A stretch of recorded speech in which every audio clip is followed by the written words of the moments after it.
एक जमाना था जब ज्यादातर फिल्मों का एक हिस्सा जम्मू कश्मीर में ही शूट होता था, लेकिन उसका पूरा असर कश्मीर वैली में दिखाई पड़ता था।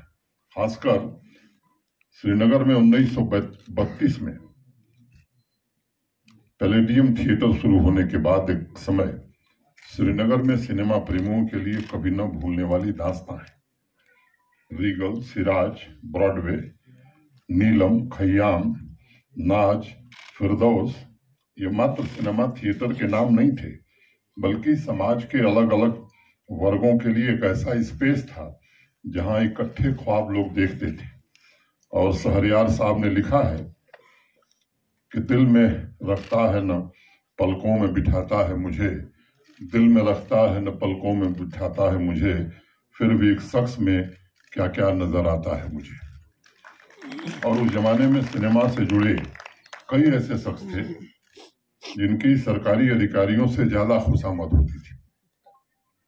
मुझे एक सज्जन बता रहे थे यहीं के कि उस जमाने में श्रीनगर का हर परिवार चाहता था कि ब्रॉडवे सिनेमा हॉल के मैनेजर मोतीलाल से उनकी मित्रता हो जाए। मोतीलाल को लोग प्यार से मोती ब्रॉडवे कहते थे और उनको जानना यहाँ के लिए एक स्टेटस सिंबल होता था।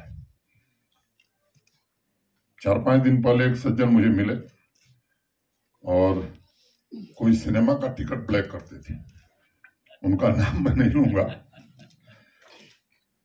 और एक हफ्ते की कमाई में उन्होंने ऑटो रिक्शा खरीद लिया।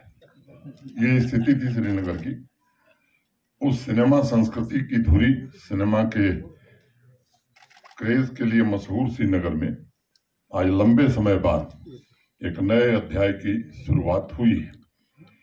और मैं विश्वासपूर्वक ये बात कहना चाहता हूं कि यही बदलते हुए जम्मू कश्मीर की तस्वीर है जो 70 mm पर देश और दुनिया आने वाले समय में देख सकेगी। मित्रों, समाज में तरक्की के लिए निरंतरता होनी चाहिए और उसकी जो बेसिक आवश्यकताएं हैं उसकी पूर्ति भी होनी चाहिए। समाज में जिस दिन निरंतरता समाप्त हो जाती है उस दिन समाज में नए होने की क्षमता भी समाप्त हो जाती है। इसलिए दुनिया के हर छोटे बड़े शहर में सिनेमा को वहाँ की संस्कृति, वहाँ के आर्ट, ट्रेडिशनल नॉलेज का एक स्टोर हाउस माना जाता है और किताबों की तरह हमारे आसपास विचारों को एक नया रूप मिलती। पिछले दिनों में काफी फिल्में यहाँ शूट हो रही हैं। फिल्म सिटी के लिए भी जमीन चिन्हित कर ली गई है। आने वाले कुछ महीनों में, 2 महीने के अंदर वो फिल्म सिटी लोगों के लगातार हम संपर्क में हैं।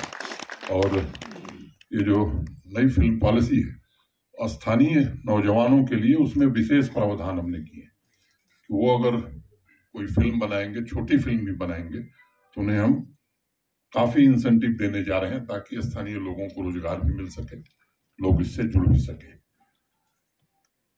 आज ये वक्त नहीं है कि बाकी बातें मैं करूं।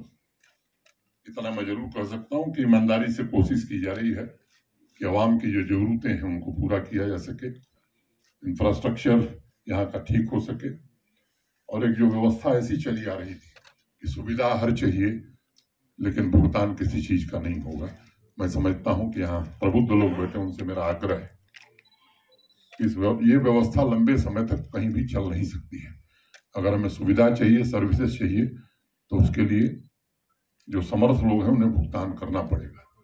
ये व्यवस्था देश में है कि जो गरीब लोग हैं, अक्षम लोग हैं, उन्हें सरकार सहायता देती है, लेकिन सक्षम लोग भी अगर सुविधाओं का भुगतान नहीं करेंगे तो बेहतर सुविधाएं नहीं दी जा सकती। और इसलिए मेरा आप सबसे निवेदन है, संकेत मेरा आप सब समझ रहे होंगे, मैं अब ये वक्त नहीं कि मैं कोई इसमें लंबी तकरीर करूं, लेकिन एक बात का हम भरोसा आप सबको दे सकते हैं कि ईमानदारी से हम सब कोशिश कर रहे हैं कि जम्मू कश्मीर में आर्थिक और सामाजिक दोनों विकास हो। और कई महत्वपूर्ण कदम उठाए गए हैं।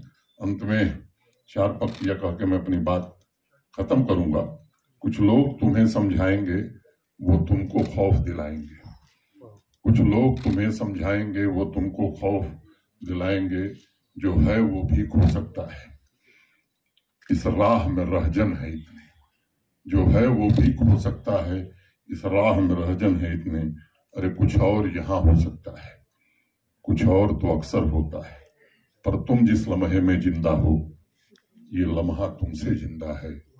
तुम अपनी करनी कर गुजरो, जो होगा देखा जाएगा, जो होगा। से नए होने की समाज में नए होने की क्षमता भी समाप्त हो जाती है। इसलिए दुनिया के हर छोटे बड़े शहर में सिनेमा को वहाँ की संस्कृति, वहाँ के आर्ट, ट्रेडिशनल नॉलेज का एक स्टोर हाउस माना जाता है और किताबों की तरह हमारे आसपास विचारों को एक नया रूप देने में मदद भी करता है। सिनेमा सामाजिक व्यवस्था और हमारे आसपास हो रहे परिवर्तन को समझने का भी एक माध्यम है।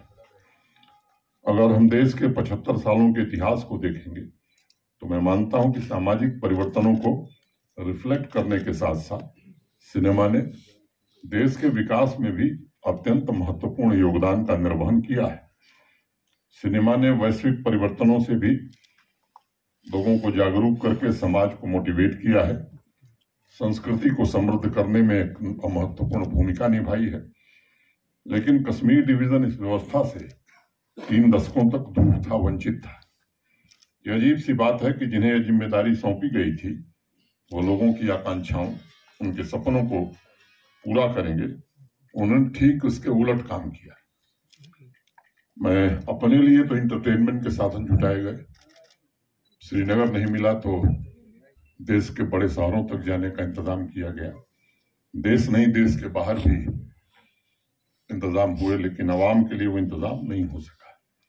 मैं समझता हूं कि 5 अगस्त 2019 देश की तवारीख में एक ऐतिहासिक दिन होगा, जिस दिन भारत के प्रधानमंत्री जी की दृढ़ इच्छा शक्ति के कारण एक बड़ा परिवर्तन देश की संसद ने किया।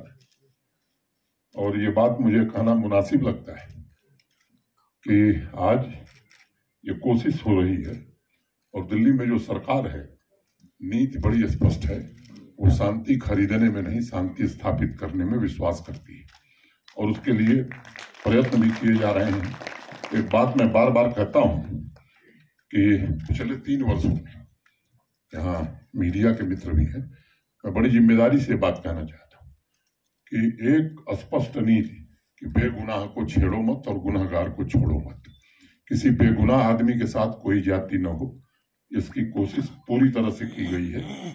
और अगर कहीं भी लेस मात्र संदेह हुआ है तो कार्रवाई की गई। मैं फिर से एक बार आप सबको इस नई सौगात की बधाई देता हूं।